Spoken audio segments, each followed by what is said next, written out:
नमस्कार, आप देख रहे हैं सी न्यूज भारत और मैं हूं आपके साथ ज्योति श्रीवास्तव।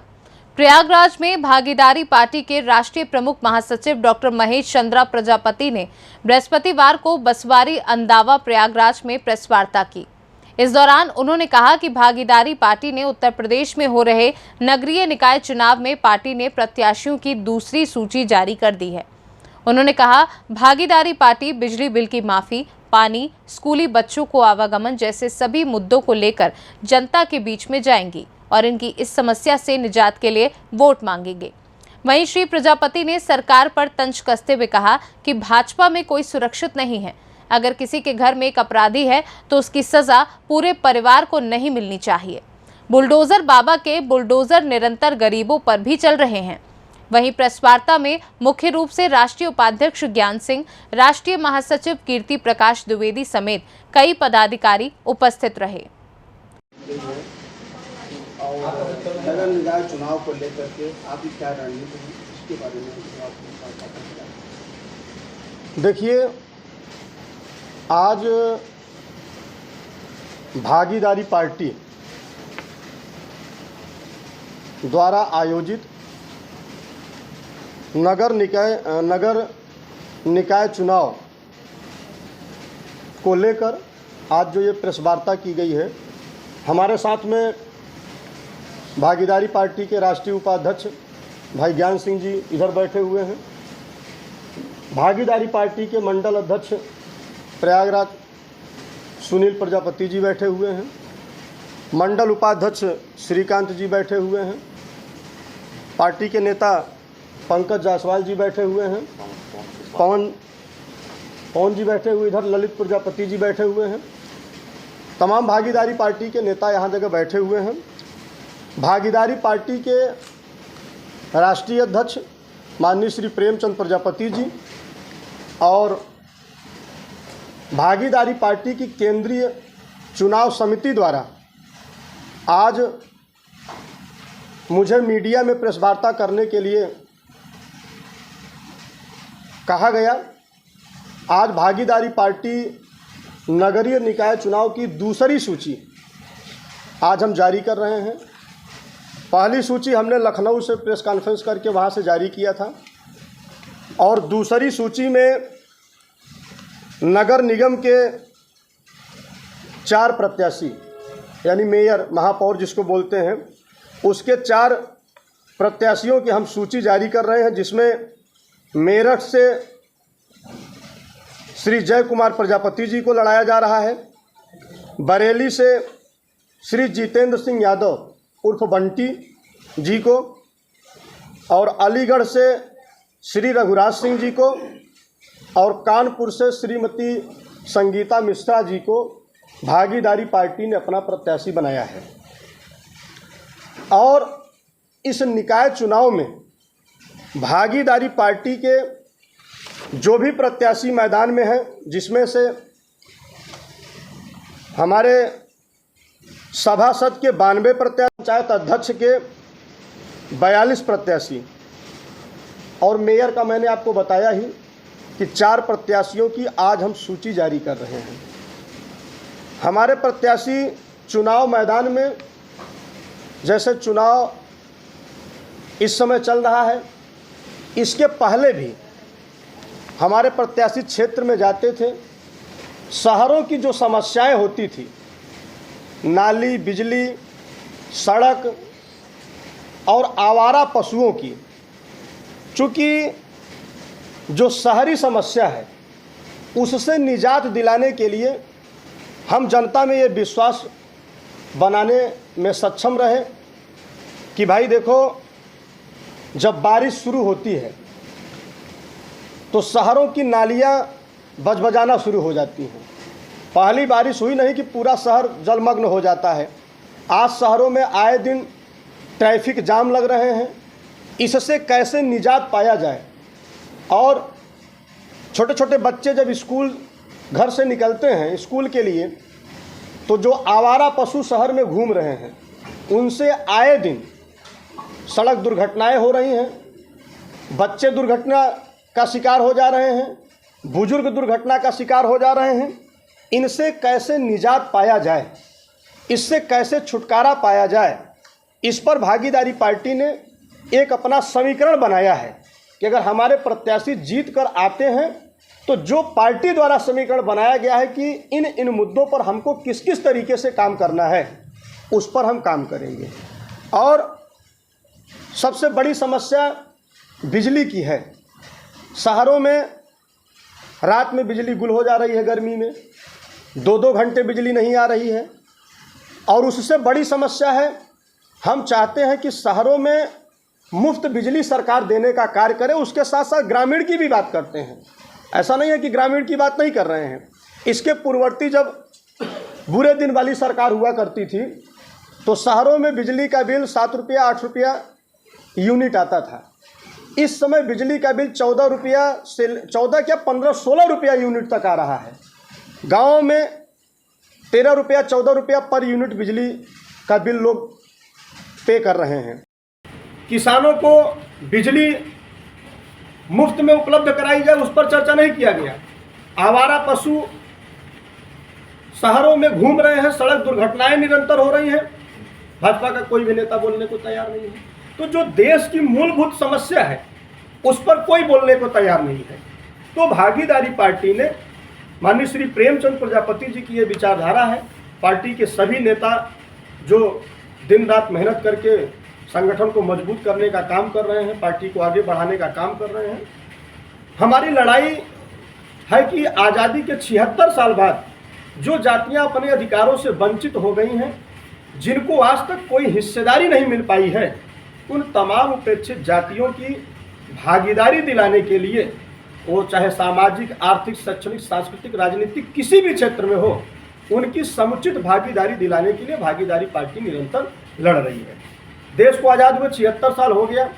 76 साल से अगर समाजवादी पार्टी, बहुजन समाज पार्टी, भाजपा, कांग्रेस अगर ये उपेक्षित जातियों की हिस्सेदारी देने का कार्य किए होते तो आज भागीदारी पार्टी को, माननीय श्री प्रेमचंद प्रजापति जी को इस प्रदेश में पिछाड़े गए लोगों की हिस्सेदारी के लिए नहीं लड़ना पड़ता। तमाम ऐसी उपेक्षित जातियां हैं जो केवल वोट देती हैं, लेकिन सरकारी नौकरियों में उनकी सेवा देखा जाए तो उनके समाज के चपरासी नहीं मिलेंगे। नट का बेटा, मुसहर का बेटा, कुंजड़ा का बेटा, डोम का बेटा, धैकार का बेटा, अर्कवंशी का बेटा, ये तमाम ऐसी उपेक्षित जातियां हैं जो केवल वोट देने की अभी तक मशीन बन के रह गए हैं। अभी आप इनके समाज में जाइए तो आपको ढूंढने से चपरासी नहीं मिलेगा। तो क्या ये वोट नहीं दे रहे हैं? क्या इस लोकतंत्र में ये नहीं है? लेकिन सरकार की नज़र उन पर नहीं जाती है, सरकार को केवल वोट चाहिए। तो ये तमाम हमारे मुद्दे हैं। हम इन मुद्दों को लेकर लड़ रहे हैं कि भाई प्रदेश में शराब कैसे बंद कराया जाए, और सबसे बड़ी बात तो जातिवार जनगणना की। हम चाहते हैं कि भाई आपका पड़ोसी राज्य बिहार में जातिवार जनगणना हो रही है, तो उत्तर प्रदेश में इसकी कवायद क्यों नहीं तेज की जा रही है? भाजपा का कोई भी नेता क्यों नहीं बोल रहा है? अगर आज जातिवार जनगणना करा दिया जाए, अगर जातियों की गिनती हमको पता हो जाए, क्योंकि बाबा साहब B.R. अम्बेडकर ने जो संविधान में हम लोगों को एक सिस्टम दिया है, 1931 के बाद से कोई जाति जनगणना नहीं हुई। अगर ये जातिवार जनगणना करा दिया जाए, अगर जातियों की संख्या हमको पता हो जाए कि किस जाति की कितनी हो, कि बुलडोजर बाबा का जो बुलडोजर चल रहा है वो गरीबों पर भी चल रहा है, गरीबों के घर उजाड़े जा रहे हैं, तो कम से कम किसी के ऊपर बुलडोजर चलाने से पहले एक बार उसका बैकग्राउंड तो देखना चाहिए। अगर किसी के परिवार में एक अपराधी है तो पूरा परिवार तो दोषी नहीं है ना। लेकिन सरकार क्या कर रही है? एक अपराधी है तो पूरे परिवार को सजा दे रही है। तो इस तरीके की जो बदले की राजनीति हो रही है उत्तर प्रदेश में, ये नहीं होना चाहिए। भागीदारी पार्टी इसका पुरजोर विरोध करती है। जो अपराधी है आप अपराधियों पर कार्रवाई करिए, अपराधियों को सजा दीजिए, लेकिन जो बेगुनाह है उन पर तो किसी प्रकार का आँच न आए। तो वहीं पर योगी जी कहते हैं कि अगर घर में एक अपराधी है तो कहीं न कहीं उनके घर वालों की भी जिम्मेदारी है और उसके कमाए हुए धन से पूरा परिवार जीवन यापन करता है, तो इसलिए वो भी भागीदार होता है इस बात। देखिए, महत्वपूर्ण ये नहीं है। अभी जैसे अतीक अशरफ मारे गए, 2 अपराधी मारे गए तो 3 खड़े हो गए, और तीनों की अगर स्थिति देखा जाए घर जाकर, अभी आप ही लोग मीडिया पर दिखा रहे हो कि किसी के घर में इतनी औकात उनकी नहीं है कि कोई 6 लाख की पिस्टल खरीद ले। बढ़िया से हमको लगता है कि 20,000 का पैजामा कुर्ता पैंट शर्ट नहीं पहन सकता है, ये उसकी हैसियत है, तो अपने परिवार को कहाँ से चला रहा है? तो कहीं ना कहीं अंदर से कोई ना कोई मास्टर की है जो उनको सारी चीज़ें सर्वाइव कर रहे हैं। जो बड़ा अपराधी होता है, बड़े अपराधी वो घर में नहीं रहते हैं, उनका परिवार घर से नहीं चलता है। बड़ा अपराधी क्या करता है? रास्ता इख्तियार करता है राजनीति की तरफ, और राजनीति से अपना जो है पैठ बनाता है। तो अगर वो अपराध कर रहा है, अगर अपराध की जड़ ही समाप्त कर दिया जाए, मैंने पहले ही कहा कि प्रदेश में कोई ऐसा कानून बनाया जाए।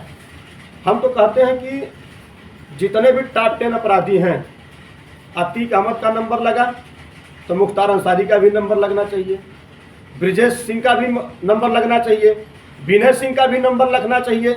जितने मोस्ट टॉप 10 गैंगस्टर हैं सबका नंबर लगाइए और सबका सफाया करिए। जो है, जब सफाई हो रही है तो सफाई विधिवत तरीके से हो।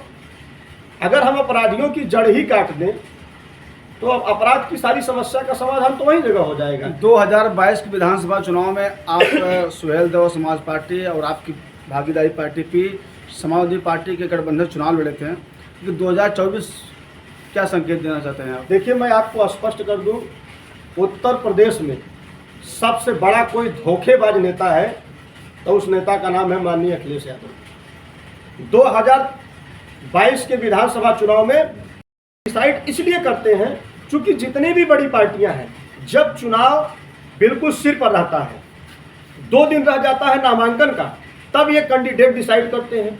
तो जब 2 दिन रह गया नामांकन के अंतिम दिन का, जब आप कैंडिडेट डिसाइड करोगे तो कैंडिडेट कब जाएगा जनता के बीच में, कब अपनी बातों को उनके तक पहुंचाएगा, उनकी समस्याओं को सुनेगा, उनको कैसे अपनी तरफ रिझाना है, कैसे उनको अपनी तरफ ले आना है, तमाम चीज़ों को कहाँ से पूरा करेगा। लेकिन भागीदारी पार्टी ने डिसाइड इसलिए किया है ताकि हमारे प्रत्याशी गांव में जाकर लोगों की समस्याओं को सुने, उनकी समस्याओं के निवारण के लिए लड़े, पार्टी की विचारधारा उनके बीच पहुंचाए कि भाई देखो इन मुद्दों को लेकर हम आपके बीच में लड़ रहे हैं।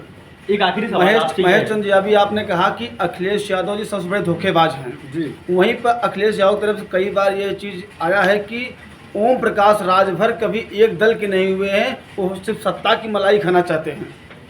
देखिए, सत्ता की मलाई कौन नहीं खाना चाहता? जब आप सत्ता में रहेंगे तभी तो अपने समाज के लिए लड़ेंगे, या पिछड़े गए लोगों के लिए तभी तो लड़ेंगे। अब मैं सत्ता में नहीं हूं तो बताओ, मैं डीएम को फोन करूंगा तो डीएम हमारी बात सुनेगा? नहीं सुनेगा। तो सत्ता के लिए सभी पीछे भाग रहे हैं, कोई भी नेता ऐसा नहीं है जो सत्ता के पीछे नहीं भागता है। रही बात दल बदलू की, तो कौन नेता नहीं दल बदलता है?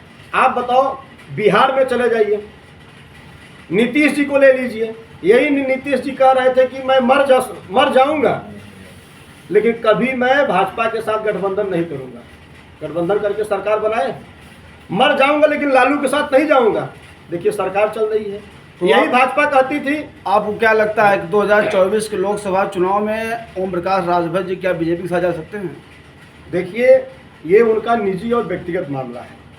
वो किसके साथ जा सकते हैं, किसके साथ नहीं जा सकते हैं, ये उनका निजी मामला है। वो अपनी बात कह सकते हैं, भाई मुझे किसके साथ जाना है, किसके साथ नहीं जाना है। विपक्ष आरोप लगाता है कि ओम प्रकाश राजभर दल बदलने की महारत उनको हासिल है, वो हमेशा दल बदलते रहते हैं। ऐसा कौन नहीं दल बदलता है? आप बताइए, माननीय मुलायम सिंह यादव और बहन मायावती जी जब एक मंच पर आ सकते हैं तो ओम प्रकाश राजभर जी किसी के साथ नहीं जा सकते हैं? भाजपा महबूबा मुफ्ती के साथ गठबंधन करके जम्मू कश्मीर में सरकार चला सकती है। तो देखिए, नेता जो होते हैं, नेता दुई मुहैया साफ होते, जैसे ओम प्रकाश राजभर जी बोलते हैं ना कि वो अंदर कुछ और होता है, बाहर कुछ और होता है, पब्लिक को दिखाने के लिए कुछ और होता है, अंदर कुछ और होता है। तो देखिए, ये उनका निजी मामला है, किसके साथ वो गठबंधन बनाएंगे, किसके साथ नहीं बनाएंगे। लेकिन भागीदारी पार्टी ने ये डिसाइड कर लिया है कि उत्तर प्रदेश की राजनीति इस बार 2024 में समीकरण बदलने का काम भागीदारी पार्टी करेगी, अगर हम जिसके साथ रहेंगे। प्रयागराज से सी न्यूज संवाददाता अनिल कुमार मौर्य की रिपोर्ट। फिलहाल इस खास रिपोर्ट में बस इतना ही। देश दुनिया की बाकी खबरों के लिए आप देखते रहिए सी न्यूज भारत।